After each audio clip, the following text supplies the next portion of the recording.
talking about revenge. Said I'm talking about revenge. Bitch, I'm all about a dollar. You niggas ain't talking about shit. Cause I'm talking about revenge. What I want right now is more so narrowing down what I know for sure that I don't want. Like, and me, I've been thinking long term. Are y'all ready? Really? Like, but in a weird way, like it stopped ringing and then the voicemail came on. So I was like, what the fuck is this shit? So then I called back again and it rang. So I was like, okay. And that's when I left you your voicemail because I realized your number has hella fours in it. Yes. Like hella fours. Your number's like basically just the 6, number 7, 8, 4. yeah, just the number 4 like 7 times. So then you were telling me how 4 is your favorite number?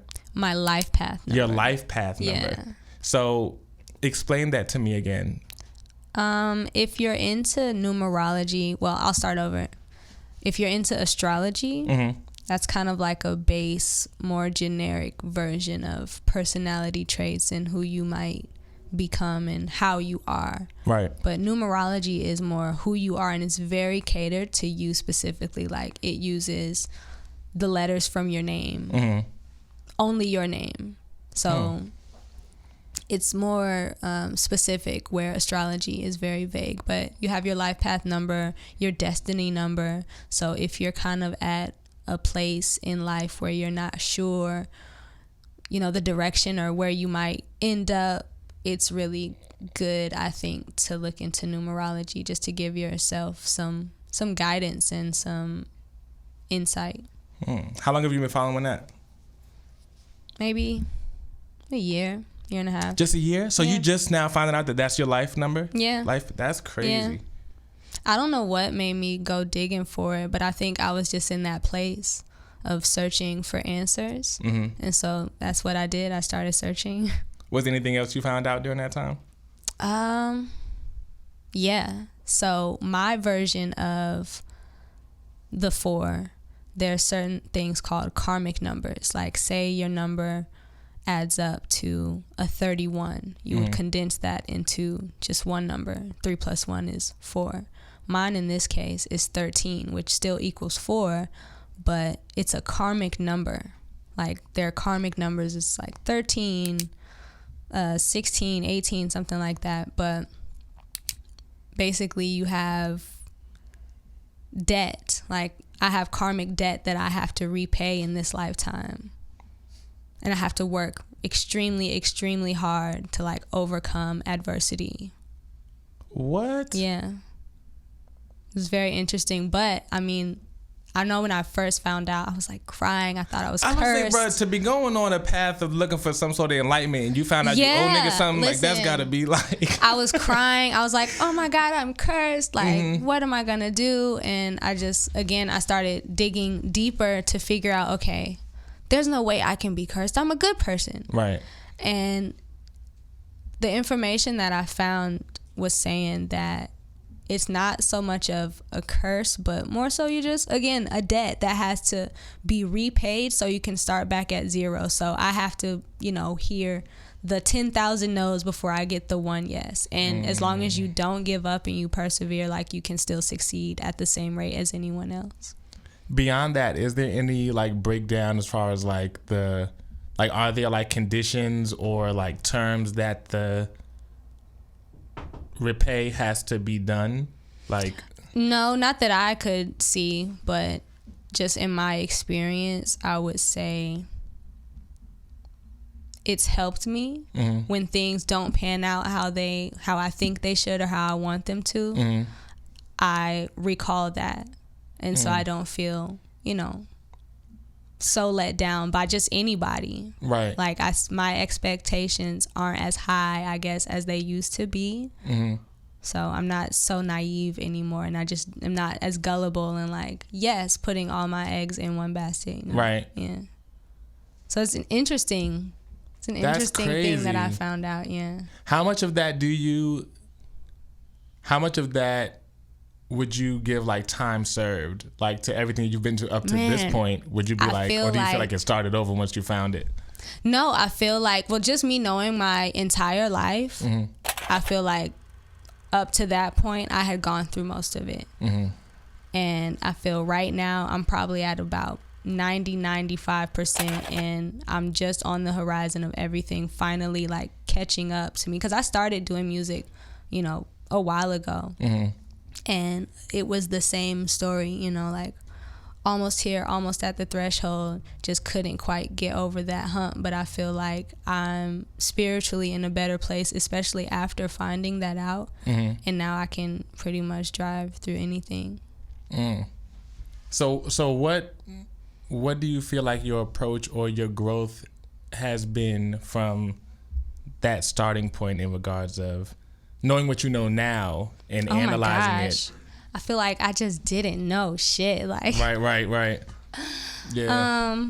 I wish I would have been one of those people who's like, what would you tell, you know, your younger self, like, so that everything could be different. But I don't think I would appreciate it as much if everything had happened so quickly. 100%. I've grown a lot and I've matured a lot as far as just being around people and a functioning member of society as an adult. I've learned a lot. Going back to school, like college is giving me another experience that I can use in my music and just being successful.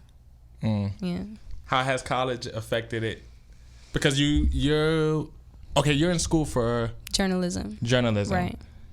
And so, did you take up journalism simply because you are an artist and you write, or was there already a pre-existing interest in that? I had to get to that point. Okay. Because I had gone to school before and I had no idea what I was doing. Like I changed my major 2 times. I transferred schools, didn't like the school, transferred back. Like it was a lot of figuring it out, and so I think these last few years, I've just had that time to step back and figure out like who I really am and what I like. And going over all of it, I'm a writer. Like that's what I enjoy the most, whether it's music or just writing out my thoughts, writing about these stories that I'm getting. I just enjoy it. I like words, you know, and putting them together and making sense of things.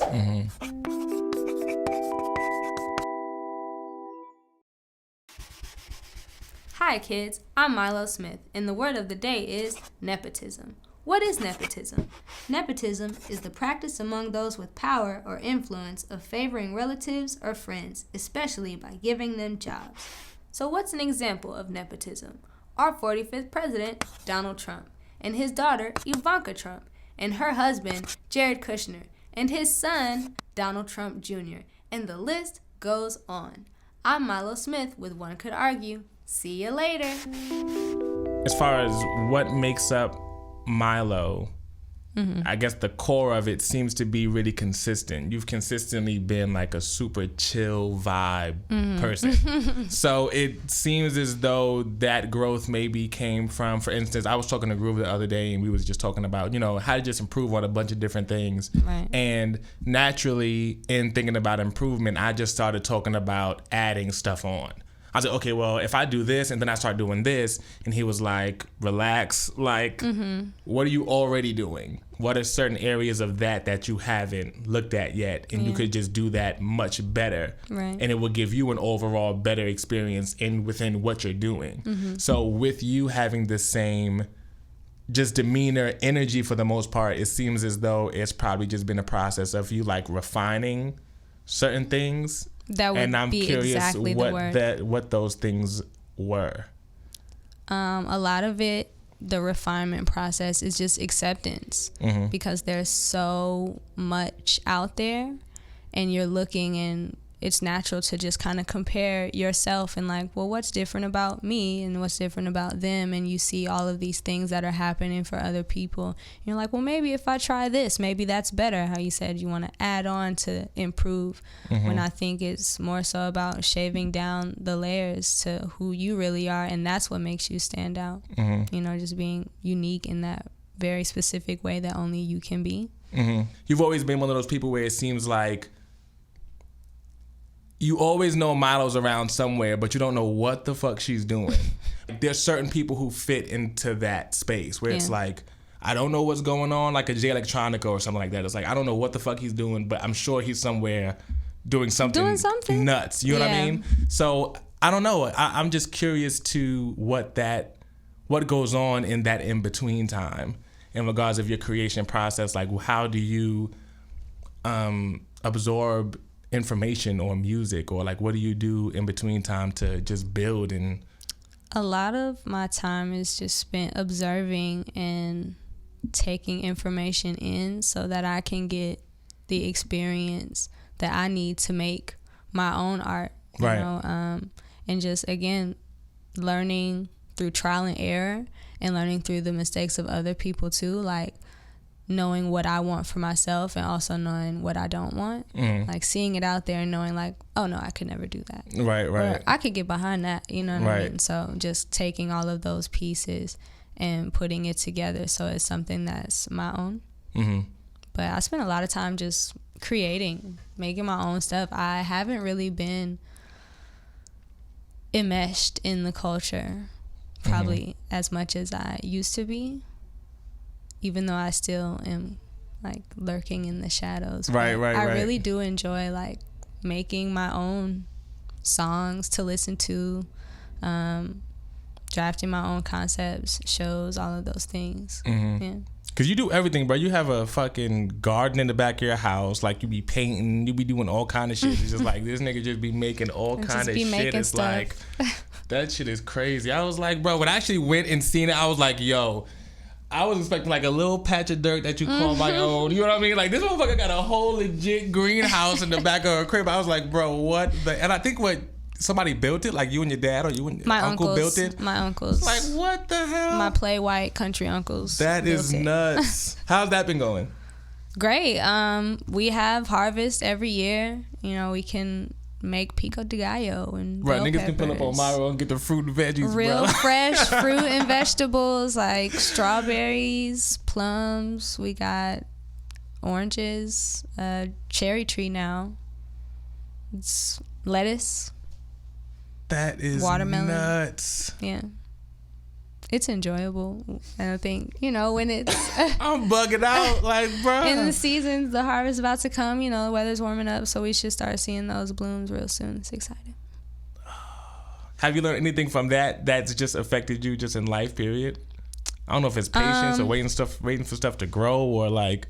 I feel like I have a ton of patience just naturally, but I've learned to appreciate our environment a lot more. Like, I started recycling because it matters to me much more now to see it grow from nothing and be able to enjoy it and eat it and have it, you know. Just out there in the woods living my best life. Crazy. Oh yeah. Oh, so one time I recorded a podcast. Me and Roop, I sat down. But you didn't record. But I didn't record. 2 hours later, I was like, yo, the camera died. As soon as we got done, it was like, yo, this is perfect. Nothing was there. I was like, so now we have to ask ourselves this question before we get moving. Yeah, it's ridiculous. It's never gonna be the same. But yeah, yo, you do a lot of. I really just want to take a second to talk about all of the creative things that you do, because when I came to your crib, it was like a museum of sorts. Okay. Because I came to the crib, and firstly, everything around you was sort of just like a creative abyss. If you're creative and you like understand how to be resourceful, it's like there's a bunch of shit around you that can be used in a resourceful way. And then I seen your greenhouse in the back, the whole Elon Musk setup. And then when I came upstairs, you had your creative corner. That was nuts. I was like, yo, I wouldn't know where this was if I was looking. I have no idea. And then I looked on the wall and I saw was it Brent? Brent, yeah. Brent Fires. So I looked on the wall and I see this paint. I'm like, that's crazy. I mean, I have vinyls up in my room of shit. I was like, oh, that's dope. Model got a little, what's the name? And she was like, yeah, I painted that. I was like, what? Like, this nigga painted the fucking... Because I think, didn't he use that for the album art? Yeah. This nigga Miloh painted the fucking cover for his album. And I was like, who does shit like that? Like, it was fire. Like, it was fire, though.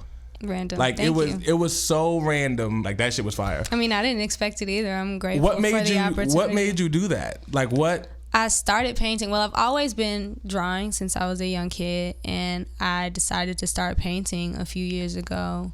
And I sent a couple pictures out because I was just so excited, like, oh, look what I did. And I ended up being commissioned for that piece. That's crazy. Funny story. Like, even my brother's girlfriend, I think she just recently discovered him. And he sent me a screenshot of her screenshot saying, like, haven't I seen this in your bathroom? That Did your is sister crazy. do it? Yeah. Now that I'm saying this out loud, it seems like everything that you're interested in is something that takes patience. And for you being someone who said you've always been good at patience, people who paint, it usually takes a long time to get something how you want it. And it takes a long time to wait for seeds to turn into fruit and harvest and stuff like that. And songs, it takes time to sit down and get your emotions out and word things how you want them to. So just right now, saying that out loud, I'm just like, that's a crazy theme of just your creative process. Yeah, well, painting is a slower process too, because you just have to wait for things to dry. And if you want clean, sharp lines, you have to move at a snail's pace and just be very steady. I feel like I have so much confidence if, like, dude wants me to give him a haircut, I feel like I can accomplish You cut that. hair? I don't. I was about to say, bro. I don't, but I feel like I could do it. Yeah, I could do sure. well just because I have very steady hands, and I know y'all take that very seriously. But, Facts. you know, ideally, I feel like I would want to be a person that could cut hair if need be. If we're in an emergency situation, I can handle it. Yeah, for sure. I think you should though. You should give it a go. I should get into that. You should give it a go, because I bro. need something else to do.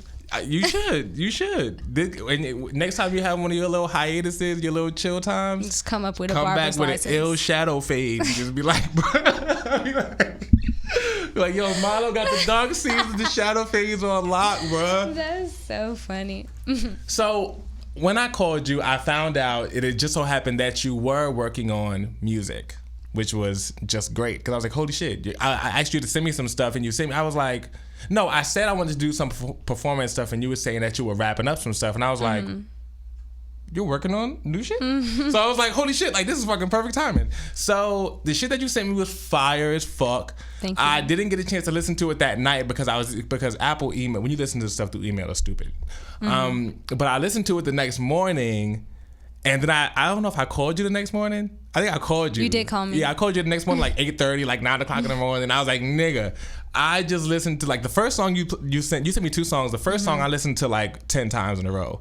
And then I made it to the next song. But both of them shits was fire. Thank you. I like when you're in your, like, lo-fi, Miloh, Sade, chill vibe. Thank you. But what is this process? What got you to now being like, okay, I'm ready to put, was it like, oh, one day I just made a song and it was like, I think I'm in this vibe right now? Or was it like, yo, it's time for me to put some music out? No, I knew what I wanted to do for a long time. But again, it was just circumstances, like things kind of falling through, like the bottom falling out of situations that I thought were very secure. It was supposed to be done a long time ago, but me just moving around and not really having like a home as far as being a creative, it slowed the process down a lot. And I just had to step back and kind of rework everything, but all in good timing because I love the project where it is now. Like, I've been able to work with new people who I probably wouldn't have had that same opportunity to had it been done and finished, you know, when I wanted to. What have you gathered from yourself? So the reason why I asked this is because I was looking up some older interviews and stuff that you've done.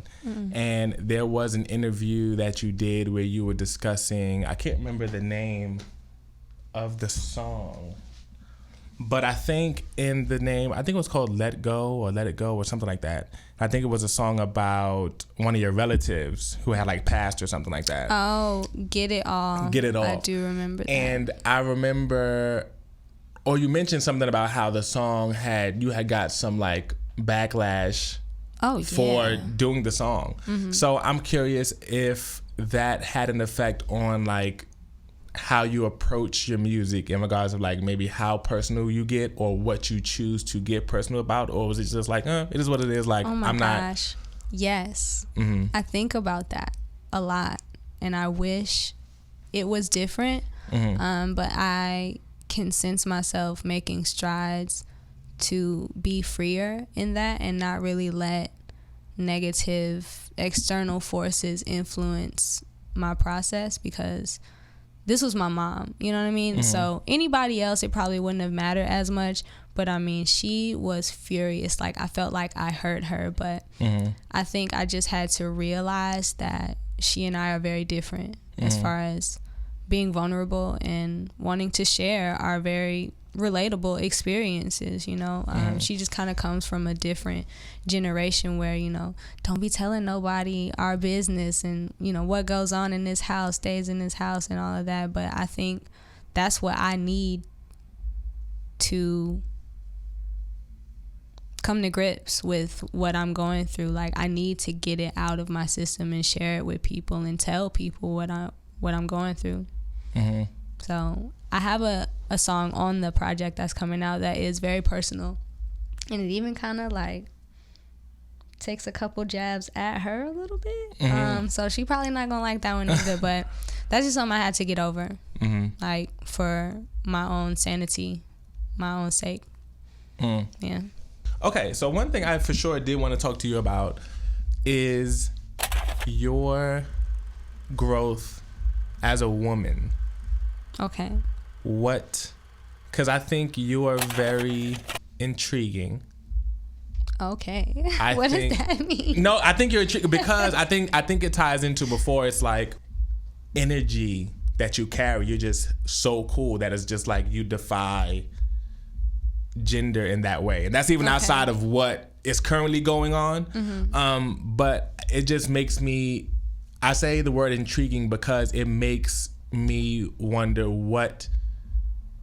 how does someone like yourself define or grow as a woman in the world, really? You know what I mean? Especially someone who's, like I said, you're not really someone who's just out here just expressing heartache and all this other shit that other people do. You know what I mean? So it's just like, okay, what do you think about? Do you think about relationships? Do you think about I don't know. Like I said, I'm not a woman, so I don't understand what I'm learning about women just period every day. Like women who are very vocal about stuff, and you got to decipher it. You know what I mean? Yeah. So it's just like to have a relationship with someone who doesn't necessarily do that. I feel like it takes you going the extra mile to infer or ask the question to see what is the interest. What are you thinking about? What do you like? How's this journey for you? What are you learning about yourself? What are you learning about the type of woman that you are? You know what I mean? So that's really my question. It's sort of a loaded question, but not really. I hope it's not too much. No, I completely understand. Okay, cool. I've acknowledged now, and I accept that I'm a little bit more on the masculine side. Like, I'm not the most feminine woman, but I do have feminine ways. Right. And I consider myself to be feminine and very much a woman, even though I don't wear like high heels and skirts. Those aren't things that I like. Right. But I'm learning that not everyone thinks like me. I kind of am not very gender specific, like be it when it comes to me and how I view men or how I view women, just because I sit very much at that equilibrium. I try not to pass judgment and would hope that people aren't passing it on me.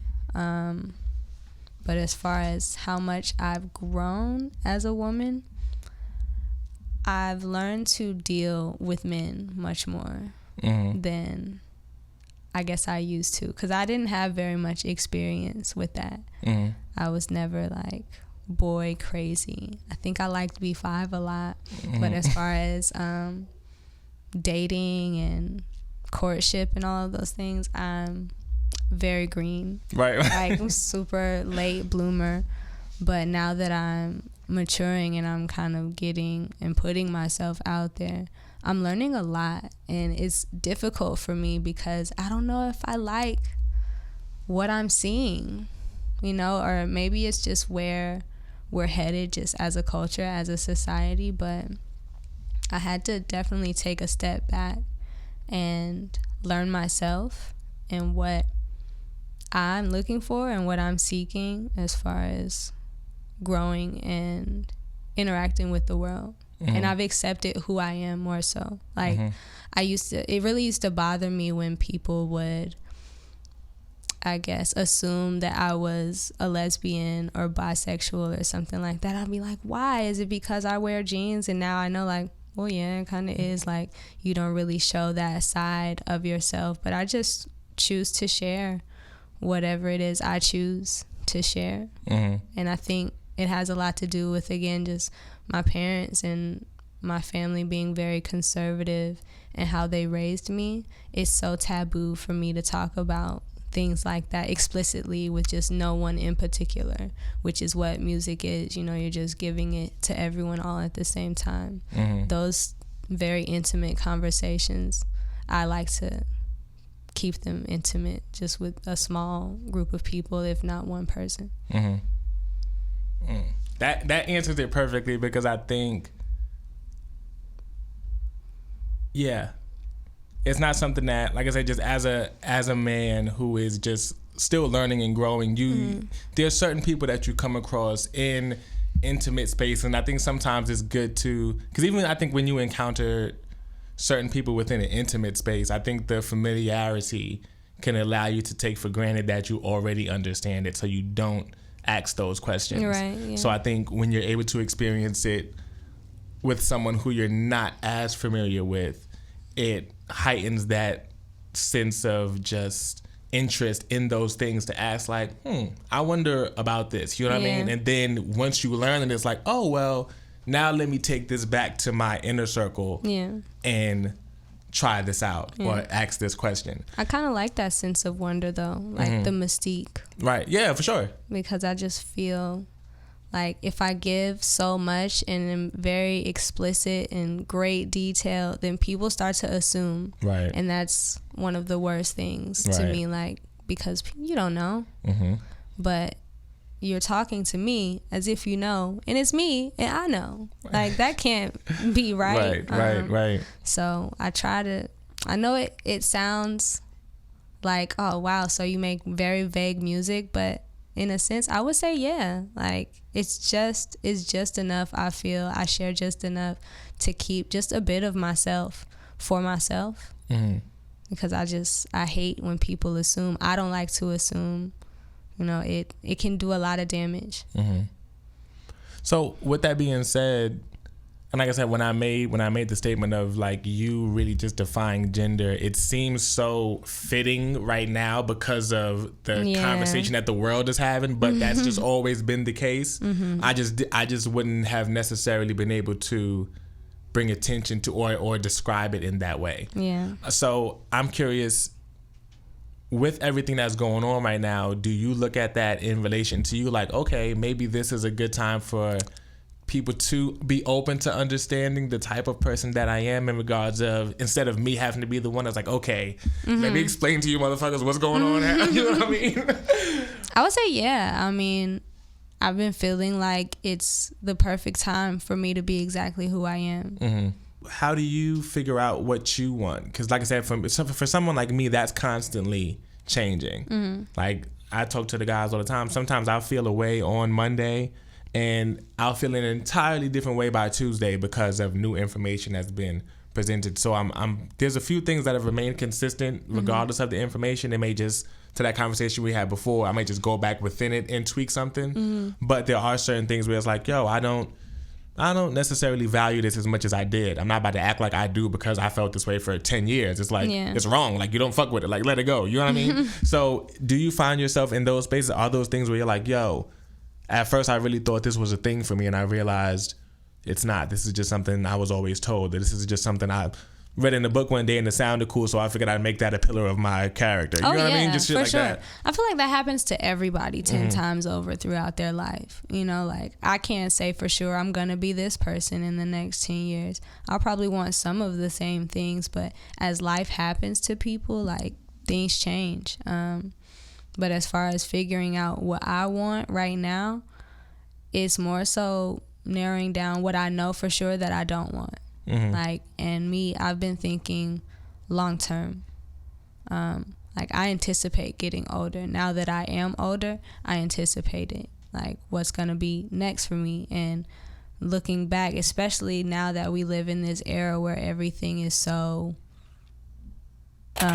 documented and everything can be, like, called upon at any given time. It's like you have to prepare for that. So I feel like that's what I'm doing, is preparing for that. Like, who do I want to be versus who I am at all times.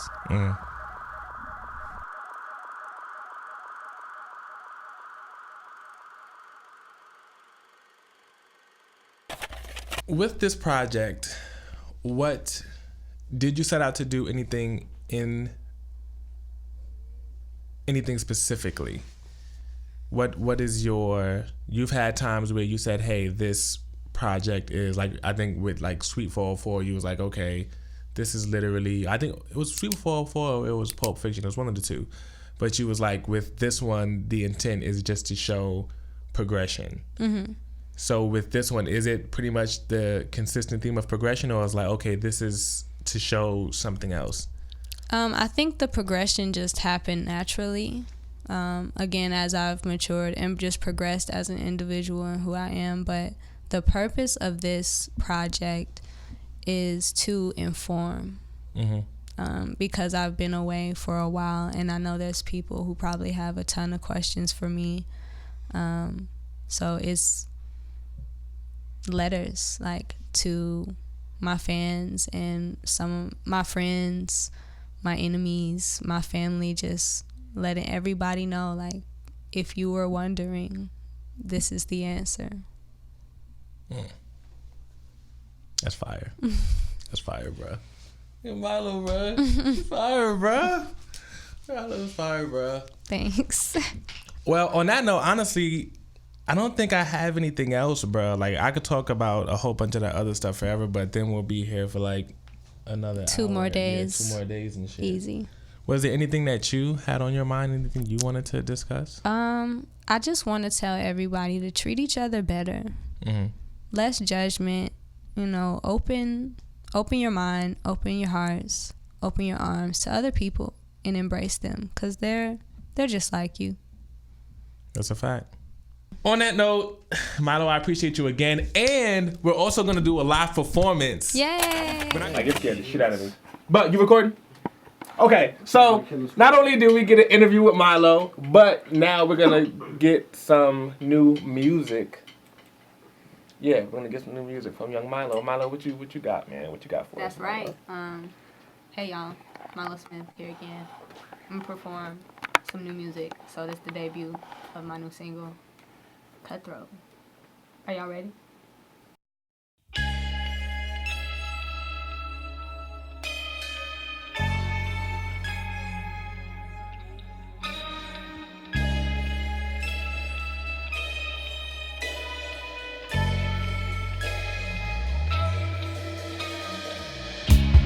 Should I let go my pride or blow you away? I can't decide lately. I just break down and cry every day. When did my life change? And this is just another sad love song. Just another bad bitch done wrong. Good girl gone bad, now she cut the road. Fuck y'all, yeah. I don't really even care at all. I done cut so many people off. I don't care if we get along. No, not no more, yeah. I can't please everybody. Everybody not gonna like me. I'll be fine, mama. is how I got it. This is just another sad love song. Just another bad bitch done wrong. Good girl gone bad, now she cut through. Fuck it, y'all. Fuck it, y'all, yeah.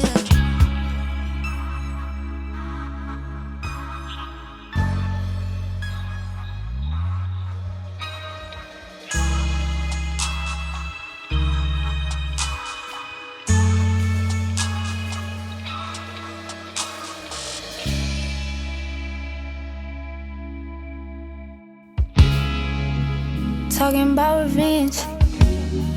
Said I'm talking about revenge. Bitch, I'm all about a dollar. You niggas ain't talking about shit. Cause I'm talking about revenge. I said I'm talking about revenge. Bitch, I'm all about a dollar. You niggas ain't talking about shit. Putting 50 on my wrist. Getting fucked up, spending your advance. And since we talking about revenge, you know I had to talk about the Benz. I know I'm wrong, I know it don't make sense. I know you're probably wondering why I dissed you. Told you all in once ago, but you insist. Who knows, I might fuck on your friend. I don't give a fuck, nigga, I just want revenge. No, I'm finna boss up on a bitch. Been had it, they just couldn't see the vision. But these days it don't make no difference. Cause I'm talking about revenge. I said I'm talking about revenge. Bitch, I'm all about a dollar. You niggas ain't talking about shit. Said I'm talking about revenge. I said I'm talking about revenge. Bitch, I'm all about a dollar. You niggas ain't talking about shit. Yeah, talking about revenge. Said I'm talking about revenge. Bitch, I'm all about a dollar. You niggas ain't talking about shit. Talking about revenge. Talking about, yeah. So I'm all about a dollar. You niggas ain't.